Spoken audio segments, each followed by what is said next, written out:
Okay, so at the end of the last video, I believe it was, we talked about the tire pressure monitor delete system.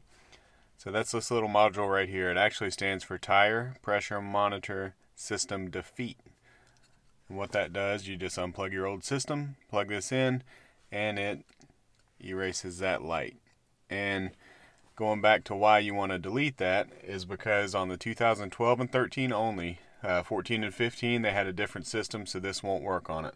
But 2012, 2013, whenever your tire pressure indicator is on, you can no longer disable your traction control.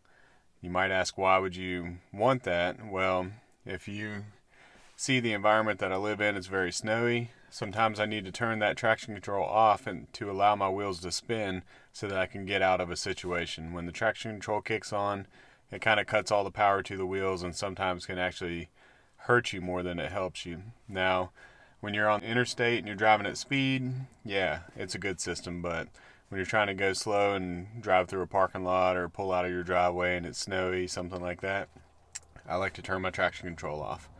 And it's also way cheaper to buy this than to actually physically pull all four tires, take them to a shop, get the sensors installed. The only downfall is you have to check your tire pressure. So, believe it or not, I was reading a comment on another video where a gentleman installed this in his car. One of the comments said, "What happens if you get a flat tire?" Okay, I'm going to let that sink in for a second. Okay. It doesn't matter if you have a tire pressure monitor or not. If you get a flat tire, your tire is still flat. You might get a light on that says, hey, you got a flat tire, or you can visually inspect your tire and say, oh, my tire is flat and has no air in it. I mean, common sense, but that doesn't seem to go very far nowadays. Anyway, let's throw this in. Okay, so the first thing we want to do is remove this panel underneath your steering wheel. The best way to do that, you can be fancy about it, get you some plastic pullers, or you can just use your hand, grab it, and pull it. So essentially you're not going to tear anything up as long as you don't force it. These things are designed to just pull out very simply. And let's see this side. You don't want to, there we go, just like that. Then the whole panel comes off and you have plenty of room to work.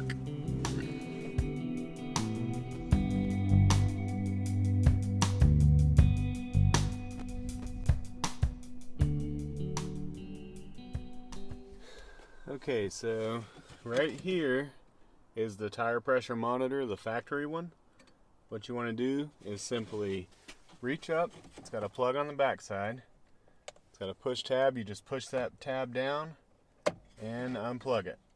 Okay, pull that plug down out of your way, and then the box up on top here also has a tab.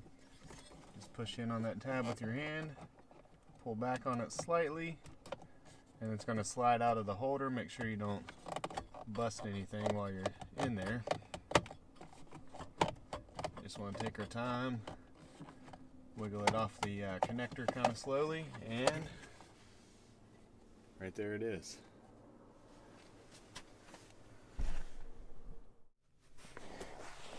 Okay, got your box here.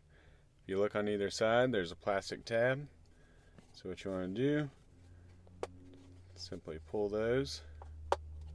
Okay, and then the box is going to open up. Get your factory circuit board, give it a little pull, and that's it. That's what your factory monitor looks like. Then we're going to grab our bag over here.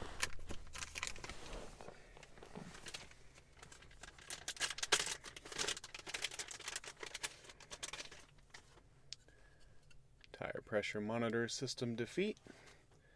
And that's basically going to slide right back in here like that. And make sure both tabs pop on either side. Too easy. And then you just want to reverse the steps, plug it back in, slide it on the tab on the bottom, and put your kick panel back on. Good to go.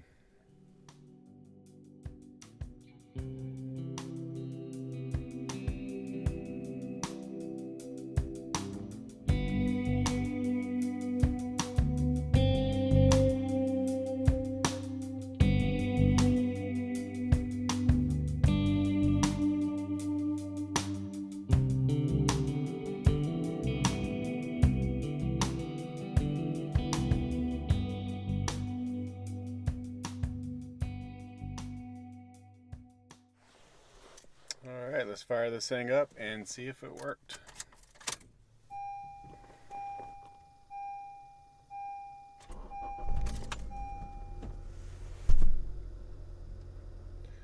Alright, so as you can see, there is no more light.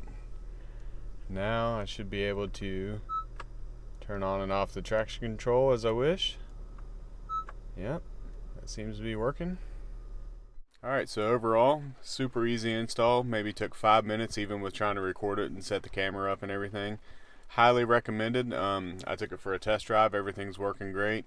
No issues so far. So if you want to contact the gentleman who builds these, I'm going to put the links below so that you can get your own for your 2012 or 13 Civic. The exhaust should be soon. If you look outside, you can see it raining today. It's been delayed for the weather conditions, so we got to wait a few more days on that. Probably going to be next week before the exhaust comes in. That's why I went ahead and made this a shorter video, just a how-to on the tire pressure monitor and delete.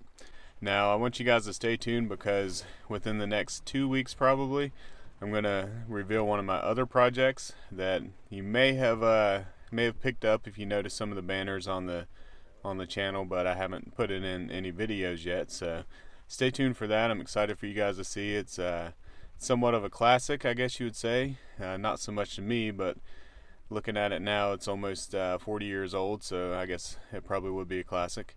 And yeah, that wraps it up for today. Thanks for tuning in. If you like the channel, consider subscribing and seeing what happens to the Honda in the future. Have a great one.